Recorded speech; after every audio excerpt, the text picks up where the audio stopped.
Hello, everyone, and welcome to episode 13 of Life of Love. I'm Adam, I'm Steph. and we are still in love. Yeah, we are. We've been 13 episodes in now. Yeah. Pretty crazy how it was just a thought I think you made, hey, we should do a podcast together. And then when I was first doing this, you're like, oh, we could do something together. And then here we are, 13 episodes later. Yeah, it was funny when we were coming up with the name for the show as well. You had just made the joke like, "Oh, we can call it the LOL show." And then, LOL, Life of Love, and anyways, here we are. So, 13 episodes in. Thank you everyone who has been following along with us. We've got a loyal group of listeners that listen every week. I always hear your comments, and we appreciate you guys for always checking us out. Again, if this is your first time tuning in, we are a married couple from Kitchener, Ontario in Canada. So we just come on here and talk about just what's happening in our week, some things we want to discuss, maybe an issue that's come up in our relationship or something that's been going on with friends or family, talk about our kids, and hopefully we may be able to help someone out with, an issue that we had or something that we came across and how we dealt with it. Maybe that will help you out. Yeah. So first things first, as always, we are sponsored by Fundy Shores Hideaway, located near Alma, New Brunswick. So it's the ultimate vacation destination. So if you guys are looking to go camping this summer, they've got fully equipped trailer rentals, as well as you can bring your own or go tenting close to the Bay of Fundy. The town of Alma, there's Dennis Beach, perfect for ATVing. So if you're into those kind of things, let us know. I can hook you up, or you can search for them online on Instagram, Facebook, and Google. So search Fundy Shores Hideaway, New Brunswick, and you'll find out all the information you need on them. Mm-hmm. So this week, big accomplishment for our son, and big milestone moment for us. Yeah. He got his license. He got his G1. So our oldest son just turned 16. Yeah. It's crazy. Yeah, it is. When I think back, it is so awkward. It's odd that like you look at them and you think like those are our children. Like 16 years. Oh yeah, I know. has passed. Over 17 since we got married. Yep. 3 houses, 3 kids. We're on our second dog. Oh my God, that's right. multiple cars. Different jobs. Yeah. I just, I don't feel like I should have a 16-year-old. Oh yeah. It's totally, it is so weird. Yeah. So weird. I don't know. Especially because he's bigger than you. Yeah. He's almost my size. He's a couple inches shorter than me, but stockier and bulkier than especially when I was that age. It would be interesting to see how tall and big he gets compared to what I have grown into. I don't think they're gonna get as tall as you because they got the shortness from me. I don't know. Our middle's getting pretty tall, so we'll see. But oh my gosh, yeah, crazy story. So for anyone if anyone has their kids in that, it's crazy. Like he got to go write his test, and looking at these practice tests that he had to do, like I couldn't even imagine learning the stuff that he had to do versus like our questions were so simple. A couple questions on how far away you had to park from a fire hydrant and who had the right of way, but he was getting questions about demerit points and all this stuff. So yeah, good on him for getting that done. So we told him get it right away. I went for my G1 on my 16th birthday as well. So figured he should do the same. Absolutely. Whether he likes it or not. You got it right. Yeah. So obviously. Pain trying to get him to study leading up to it, but it was all worth it. Yep, so. Absolutely. And now he's got it, right? So now we got to start getting into driver training and then getting behind the wheel and eventually figuring out what we're going to do for vehicles. We have to get a third vehicle just by the end of the year. So now looking at all the different options for that. So so that's that one. This week, we've kind of touched on this subject before, on the whole, it takes a village. Yep. And so for us, I mean, for me, for instance, just in life, just touching on life. I work in construction. Obviously, to build a building, it takes a village of people. Between your contractors. I work for a general contractor, but you have your office staff, your project managers, and your presidents and the people who own the company. But then you need plumbers, electricians, HVAC guys, flooring guys, painters, all that. So it takes an entire village to build there. A lot of people. You work in nursing, so similar thing. Similar, yeah. You need a hospital and the doctors and everybody to be able to perform your job. Yeah. And one thing that I think has happened is that a lot of people have moved away from that, and everybody's kind of been, a lot more people try to do it on their own. They have that mentality. Well, they may not have a choice, right? Depending on their situation, right? Like if they're coming, like they're a newcomer to the country, right? Like there's always those cases. Housing is a huge factor for people, right? So if people can't afford to live in the same city as their village, well, that's one thing I've noticed, especially in Americans. You see that where a lot of their kids go away for school, to different colleges. I mean, I know it happens here in Canada too, but I think we don't have when you think of the prestigious schools in there, and obviously there's more cities in the States as well, so there's a lot more people. Well, major look cities. At the land mass too. Major right? cities. For both of us, we went to school here in town.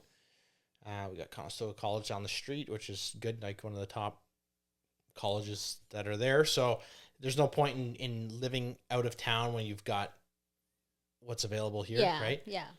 And we were fortunate that they offered the exact programs that we wanted. And the better ones right? too. For me, for instance, I went for architectural and construction engineering, technology. And at other schools, one's a construction engineering and one's only architectural engineering, but didn't have it both. So I thought that was the best combo to absolutely to do it here. Right.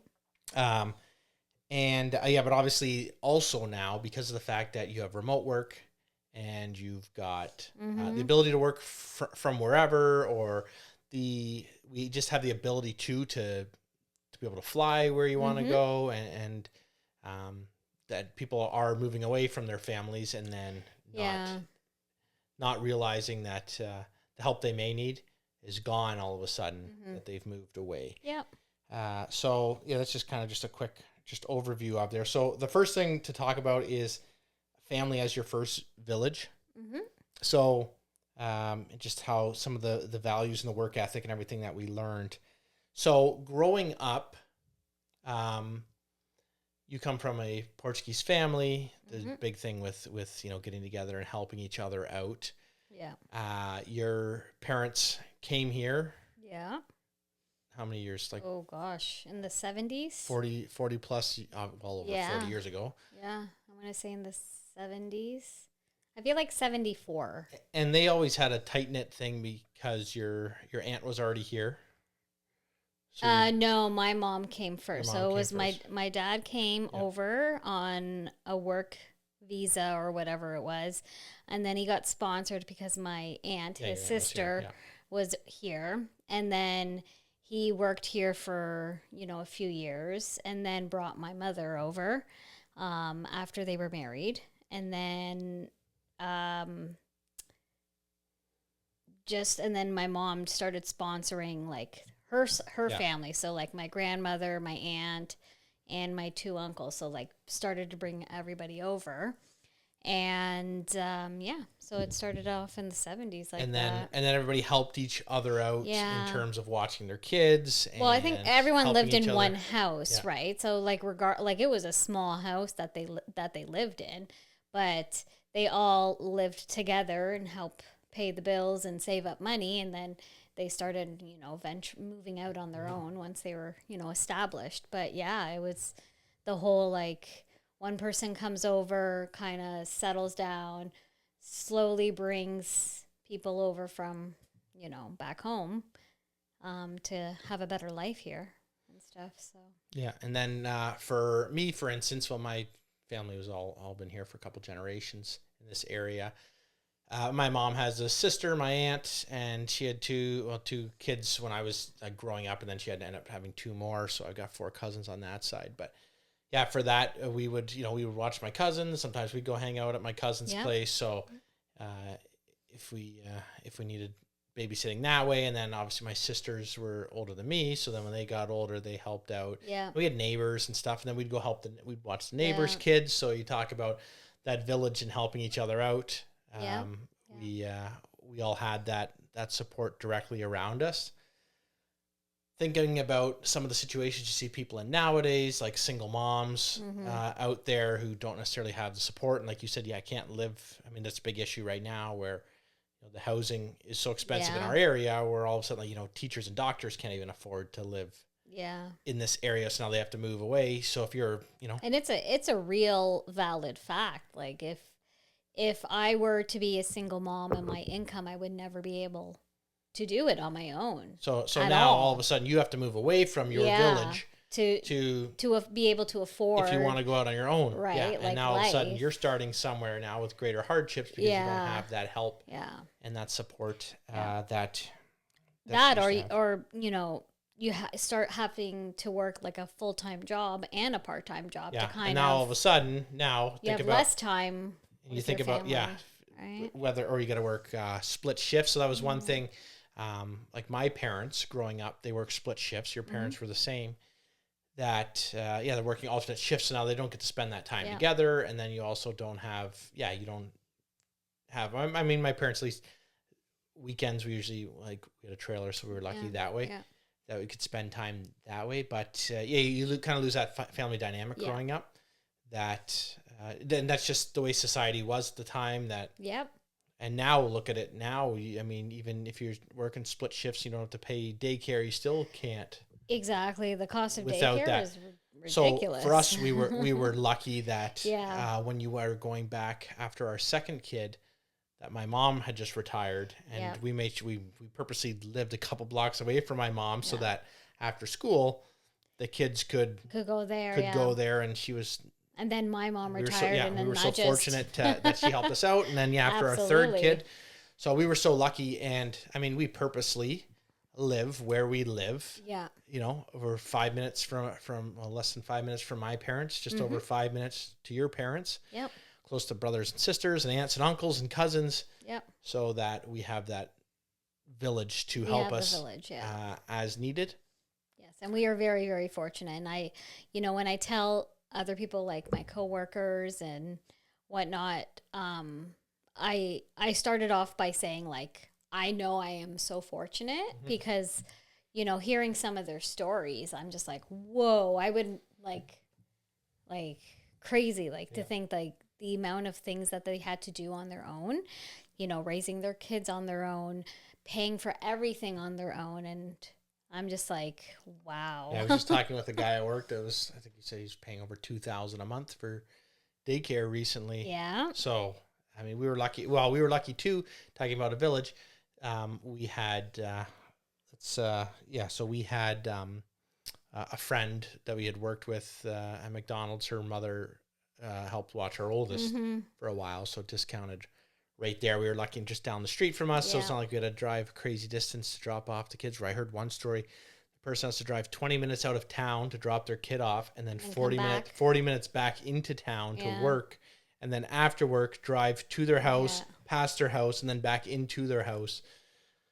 So a lot of back and forth. And if you're not, and that's the whole thing, if you're living out of town because that's where the houses are more affordable, you don't have that support that you could have if you were able to maintain.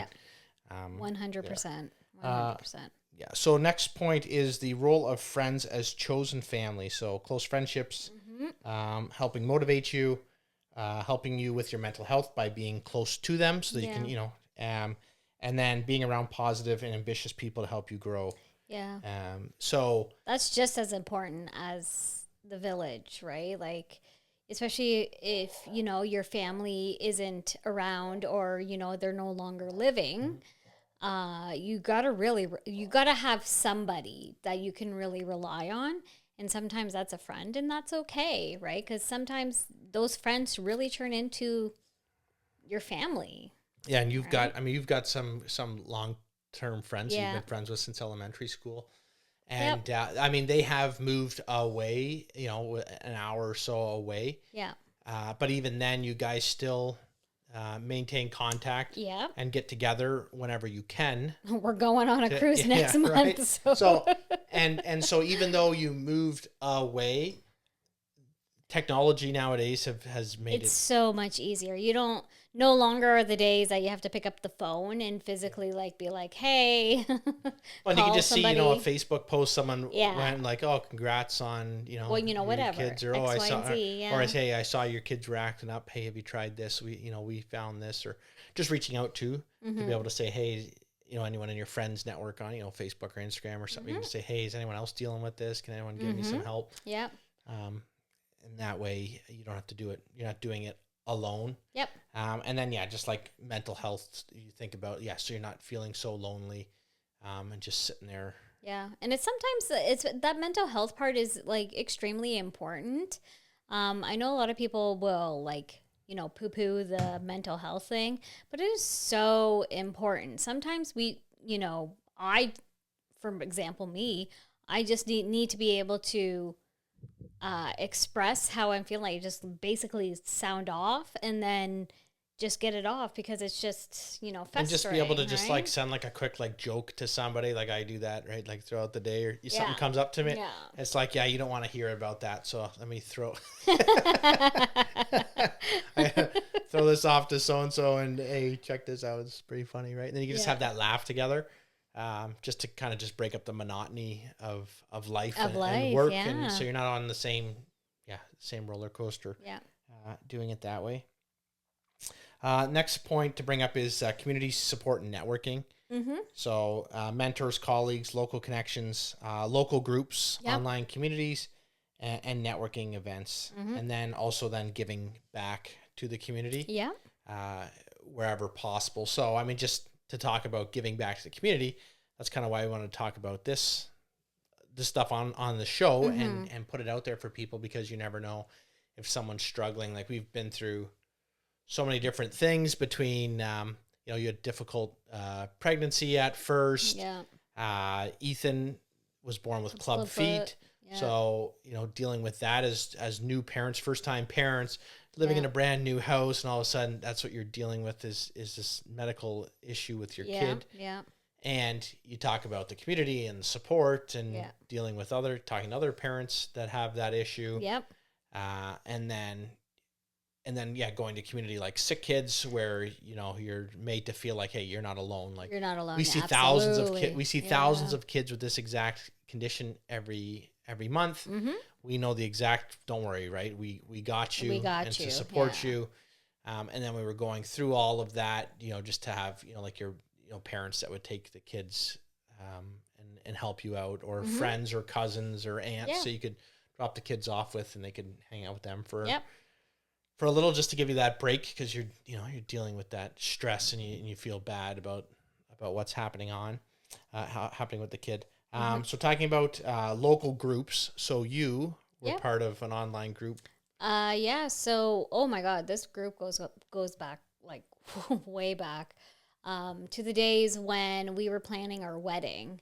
So it started off as kind of like a forum where local people or local brides would, ask questions, sell things, ask for advice or whatever. And then we all started, there was a group of us that got married 2006, 7, 8, 9, 10 area.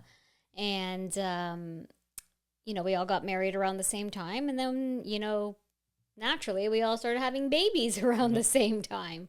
So that's sort of, the group developed from, wedding planning to a parenting sort of Facebook page and whatnot. And it's still going to this day, and not as active anymore because, all of our kids are in the teens. And technology has changed too, and now your group you can easily find. Facebook groups have expanded upon what you guys originally created. But it's still active. At least a few times a week, people are in there asking questions and giving updates on their life, and it's that's a village for a lot And you of, think about our generation at that time, that was the generation that was all of a sudden moving away from their parents.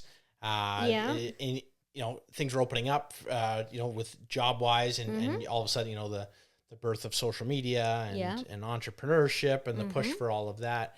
All of a sudden, you guys were all moving away from your parents, or things were changing for people, and all of a sudden you could still maintain with people who all, you all grew up in the same area and the same roots, and, a lot of the same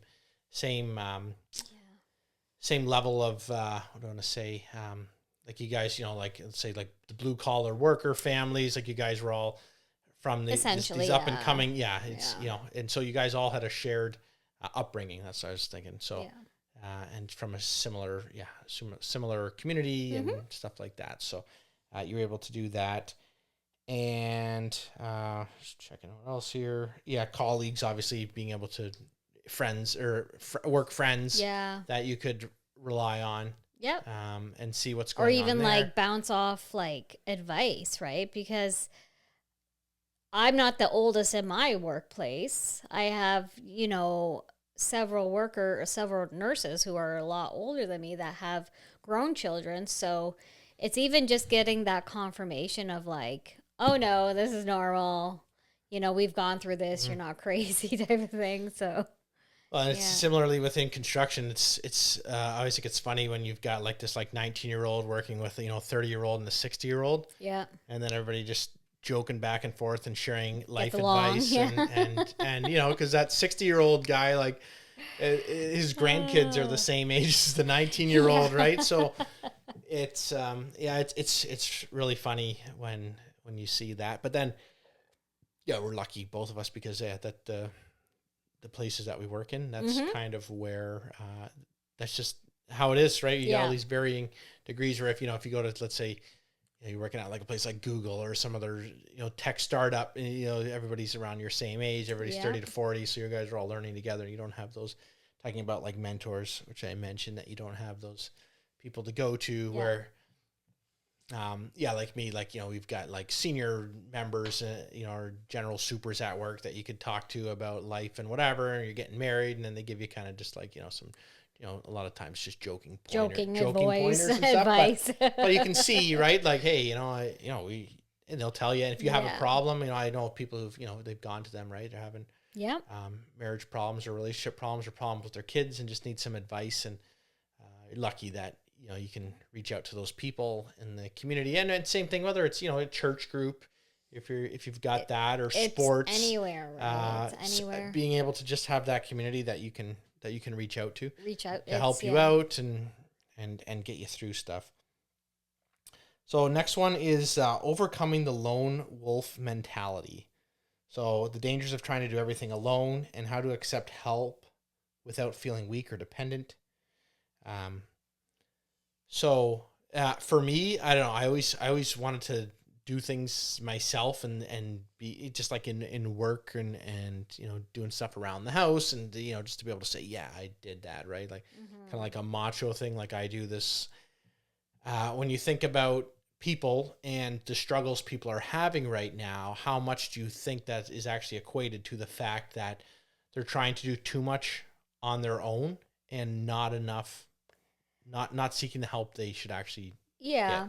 Yeah, or maybe they just don't know how to reach out for help, right? And maybe they believe if, they reach out, it's a sign of, defeat. But, that could have been the message that they've listened to their whole life, or right. And you think, let's say, their parents struggle. You do hear that where it's like, oh yeah, well I didn't want to bother you with my problems. Or my mother, because everyone has problems. Yeah, or my mother was a single mom and she did just fine. Yeah. Yeah, but again, did she really? We've talked about that. We've talked that too on past episodes. Like, but also, what did she grow up on? Right. So she grew up with a strong female figure in her family, or a strong family unit. So she knew when. But the problem is now you get to the next generation. All of a sudden, you didn't have as much help growing up because you did have a single mother, where your mother didn't have a single mother as her mother. Yeah. So some stuff you unfortunately don't get to learn because of the family dynamic that you're dealing with, and all of a sudden there's something that you don't have that you need to cope, but reaching out to somebody else might have that missing piece that you need. Absolutely. And I think as a society as a whole, we just need to remember that like it's okay to ask for help. It is not a sign of weakness. It's not a sign of defeat. You know, we all have our issues. We all struggle with something. You know, multiple things people struggle with. So if you have somebody that you can turn to or ask for help or advice, there's literally no shame in it. No shame. And there are so many people, like I bet 99% of the people you reach out to, they will give you some sort of free advice, regardless of what it is. Absolutely. You know, people reach out all the time for me, whether it's, you know, something related to construction or selling their house or buying a house or, right? I have like, what is it to me? It doesn't cost me any money to talk to you. No different, you know, but so you just have to be open to just asking for that help. Absolutely. Because people will give it, because the majority of the people in this world actually do want everybody else to succeed. Like that's the goal of life. If we could all just be happy and succeed, and live a harmonious life together, like that's what we want. And if you're struggling, you know, if you're, you know, a single parent and you're struggling with your kids, like reach out. There's so many different groups, there's lots of groups that are out there, community groups. If you're having a hard time getting a house, there's so many different, there's charities out there. There's working centers out there. Yeah. There's so many different options. Reach out. I mean, you can search online for, you're looking for a house, search out online for who's teaching, you know, techniques on how to buy a house, and so many different options between, co-owning a house with friends or family. And, you know, you buy a duplex or a triplex and live together, ADUs in the backyard. You can do these different deals just to, you know, get a house. 100%. You know? Schoolwork, for instance, reach out to people. We talked last week about AI and technology. Technology keeps getting better and better. So why aren't you leveraging those tools? And if you do leverage, if you're sitting there and you're leveraging AI tools, you know, on the daily, why are you also not leveraging the community that is around you? Yeah. There's so many different drop-in places you can go to, whether it's a church or a community center. There's free things that your kids can do at the community centers. Yep. There's even free things for adults as well. Free events, drop-ins for, especially if you're older, seniors, they've got them at local community centers. Just reach out, look 100%. Online, give them a call. Don't struggle and feel like there isn't help for you, because there's so much help out there. You can reach out to us if you've ever got anything. We're always open, and I mean, I know hundreds of people that would be willing to help out in all different communities to help, you know, grow your village. And that's one thing, you know, as a takeaway is to make those connections, keep making those connections. And it doesn't matter what it is. Like I tell people, if you want to, you know, if you're planning to renovate a house, you should be making those connections now with contractors to help you. 100%. It's no different if you're planning to have a baby. Reach out to those, you know, parenting groups like you had. Yeah. And you can ask them questions like, where does your kid go to daycare? Or maybe there's one of the parents in there that is a daycare teacher. Exactly. Home daycare that has an opening or knows somebody who has an opening, right? It's just as simple as just going for it and just asking for help. Like the stigma of asking for help really needs to go away in 2025. Like, you know, we are all humans. We are just, you know, we're put on this earth to just help each other. So.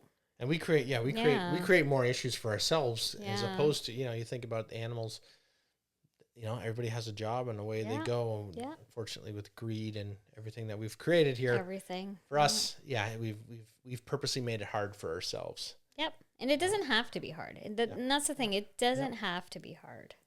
Yeah. So. So that's it's basically everything we want to talk about this week. If you guys got any opinions or any comments, please reach out to us if you got something going on you want to discuss. Yeah. We're always available. And with that, just a quick reminder, YouTube, we post daily clips on there of the show. So if you can't watch the full thing or you want to just watch little clips, we've got that, or share. If you guys want to share it with people. Spotify and Apple Podcasts, we're also on as well. So we hope you guys took some important information out of this show, and share, like, and follow. And it can help you as well in your daily life. And remember, you don't have to struggle. Absolutely. So reach out to your community, and they'll be there to help you. So yeah, thanks for watching. Thanks.